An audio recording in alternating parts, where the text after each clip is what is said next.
Mike Elko in place at Texas A&M, as many had expected. Cameron Honesty joining us from Aggies Wire on the USA Today Sports Network to break it down for us. Cameron, appreciate you joining. Yeah, no problem. Glad to be Yeah, here.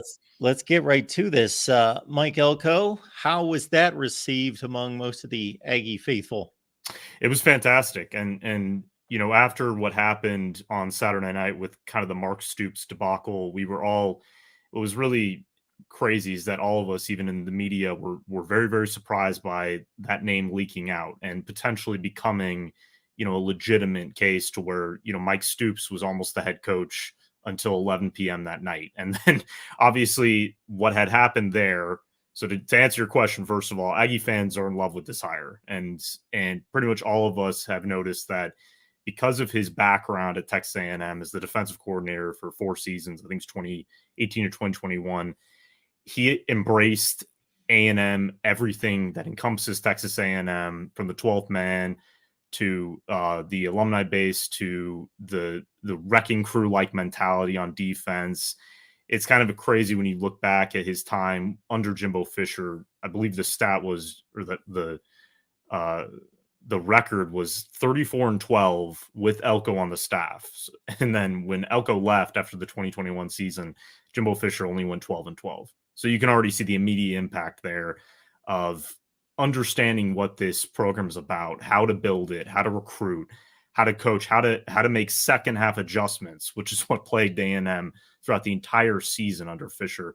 And that's what really had fans excited. They remember those second half adjustments on defense in big games during his tenure, where A&M would start off slow. They'd be trailing at the half, or they'd only be leading by a couple points, and they'd come out in the second half and just finish the game. That's all they wanted. They just want to see this team win games, and they believe that the structure, the resources, and the immense fan support is here for a guy who, talked about blue collar mentality. He talked about how we got to roll our sleeves up. We got to get to work. We got to stop talking about success and what we're going to do, and all the 5-star guys we're going to land. But we just got to get good players into this program, continue building, and we have the schedule next season is favorable. A&M doesn't have to play Alabama or Ole Miss. This is a schedule that if you keep your team together, if you recruit well, if you utilize the transfer portal, they have a chance to do something big next season and beyond. But overall, I've never seen an A&M fan base go from apoplectic when they heard it was Mark Stoops to just, as happy as can be in the span of less than 24 hours when Mike Elko was announced on Sunday afternoon. So how much of that response had to do with the change in head coaching candidates and the outcome of this? So kind of do you mean like the change with just in regards from going to Stoops to Elko? And so what I thought was kind of crazy is when you look at it from a black and white perspective, Mark Stoops, I kind of felt bad for Mark Stoops after some of the response he got.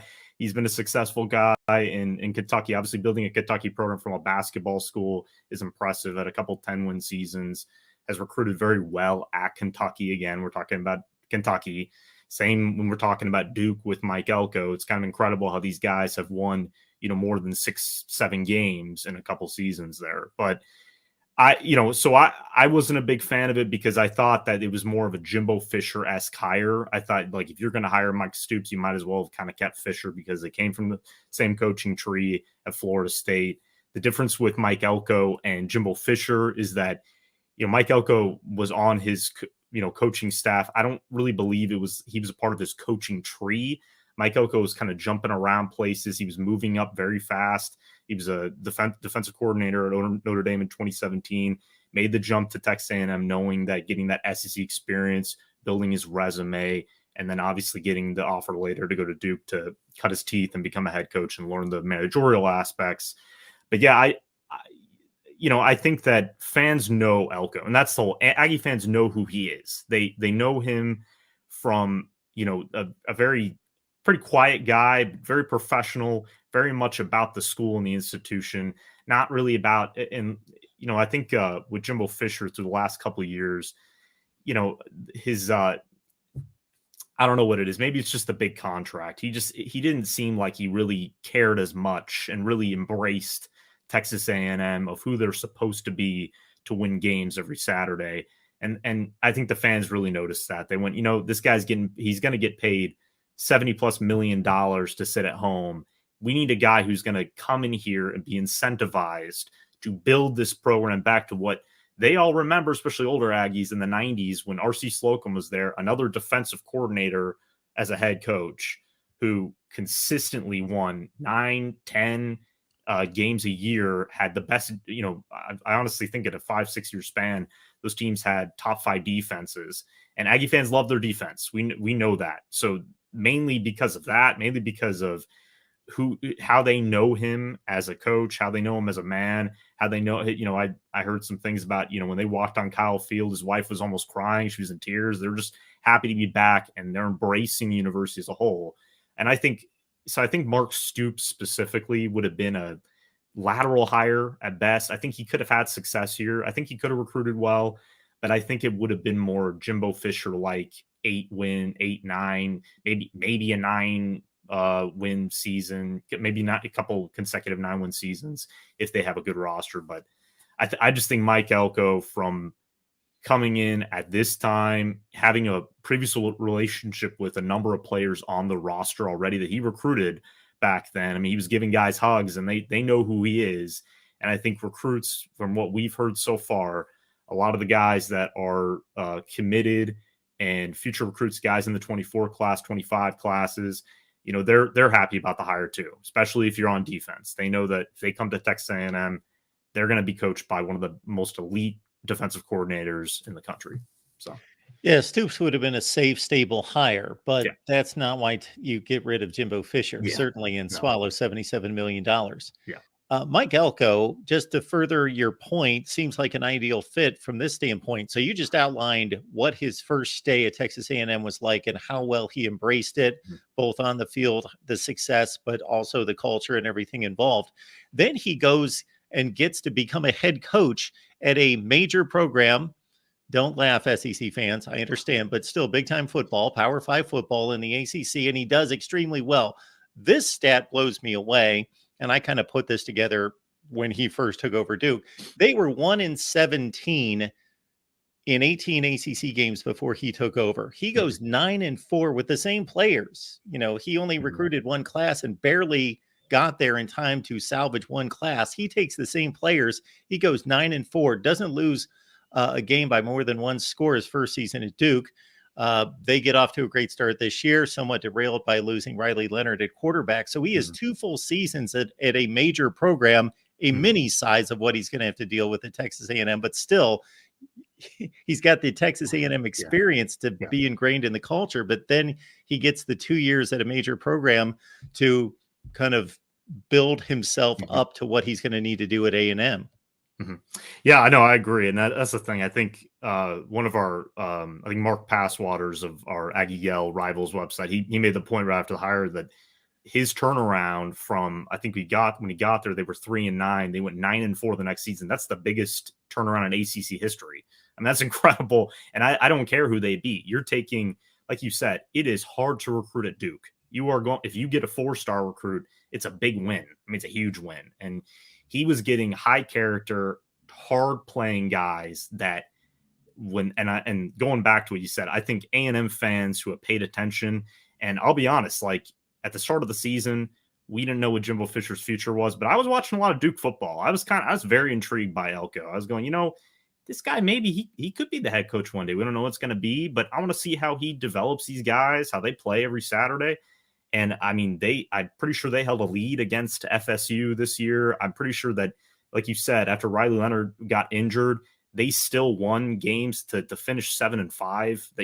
That team's going to go to a consecutive bowl game for 2 seasons. And I think a lot of people look at the conferences and go, it's the ACC. Like they don't have defense, they don't have this or that. And it doesn't matter because he was playing the Clemsons and the Florida States of the world every year and playing them close and winning. Like you said, he was getting players that Riley.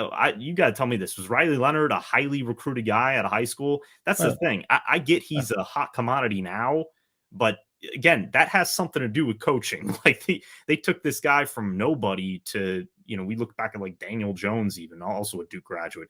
These guys kind of come out of nowhere and develop into these top tier potential first round quarterbacks. That's coaching. That's not just luck. You just don't throw guys in the field and go throw it, So, and that's, I think everybody, every player on Texas A&M's roster has seen that. These guys watch football other than playing their game. They know what's going on in the country, every Saturday, but they know what they're getting in this guy. And they, he may have sold the Aggie fan base during his introductory press conference, and then his smaller press conference with the majority of the press. But they just feel like, we finally have a worker here. We have a guy who, isn't tied down by anything. He doesn't have these past championships like Fisher had, where look what I did then. I know what I'm doing. I know what I'm doing. That's what Fisher always would say. I can fix it. I can fix it. Now you have a guy who's just gonna do what he knows how to do. He's gonna go off of his experience. And he said during the interviews, I think he was on Pat McAfee and Paul Feinbaum yesterday during his first 2 media appearances. And he basically said, they asked him about his interview process. He said, I look at my resume. I tell him, look what I've done. I've accomplished this, this, and this. And no, I haven't won national titles, and I haven't had the chance to coach. I've only had one head coaching job, but I know what to do here. I have a plan, and they were sold on his plan. They interviewed, I don't even know how many coaches, and a lot of big names, a lot of people who, Aggie fans would have been excited about if they would have hired, but his plan stood out the most, is what I've heard. And so that's telling out of anything. Bobby Petrino, heads were shaking all over the country when we see that he's going back to Arkansas. So he's obviously not on the staff anymore. Yeah, thoughts about the coaching staff and what names are being bantied about? Yeah, so we're not hearing a ton right now, but there is a lot of heat coming out of, and that was mainly from Elko's own mouth. He I think it was on Feinbaum yesterday when they asked about some of the coaching staff in Durham, guys that he's been with for the last 3 years. Kevin Johns, their OC from last year, kind of a hot name. Like we've just talked about Riley Leonard's development, how that offense has been. They've been one of the better offenses in the ACC, I believe. They've been very consistent. And then Adam Cushing. So for A&M fans, fixing the O-line is the biggest thing. Fixing the offensive line. They finally fired Steve Adazio, who's been the bane of Aggie existence for the last 2 years. A&M's offensive line was horrific this season. So his departure was not surprising. But Adam Cushing is a guy who is Duke's O-line coach and run game coordinator, 2 areas that A&M needs to improve on immensely. So he's a name that's out there, but there are so many options. And obviously Elko just got hired on Monday, so he's still going through the daily, talking to recruits, mainly talking to the team, getting ready for, A&M as a bowl game being announced on Sunday. There's the staff that's still in place is preparing for that. But I believe we'll hear more about specifically who the OC candidates are within the next couple of days, probably next week. But you got to remember, A&M has $11 million to spend on staff. It's a lot of money. They can go get whoever they want, particularly I think it's going to be tied to who they think is the best fit to coach up quarterback Connor Weigman, who's coming back from a season-ending injury. His development is everything. I really do believe that Bobby Petrino really shouldn't be blamed for any of their offensive woes. He didn't have full control over this offense, and we really saw that in a couple articles that came out from The Athletic and Dave Wilson, ESPN. Basically, it was Jimbo's offense, and Bobby Petrino was kind of just calling the plays on his play sheet. And I wouldn't be surprised if Bobby Petrino ends up having great success in Arkansas again. I know the fans are going to love that, but the biggest thing for Elko is he's going to focus on defense, and he's going to give the offense to somebody else completely. And so you're not going to have that issue of Jimbo always having his nose and what they're doing play by play. Just manage the game, give the offense to a guy who, like I said, can feed the studs, get the good players the ball, run the ball efficiently, block in pass protection, and develop Connor Weigman. So it's going to be interesting to see who we end up selecting. Great stuff from Cameron Honesty. Join the rest of his work there at aggieswire.com on the USA Today Sports Network. We know you got a ton going on, Cameron. Appreciate you so much stopping by.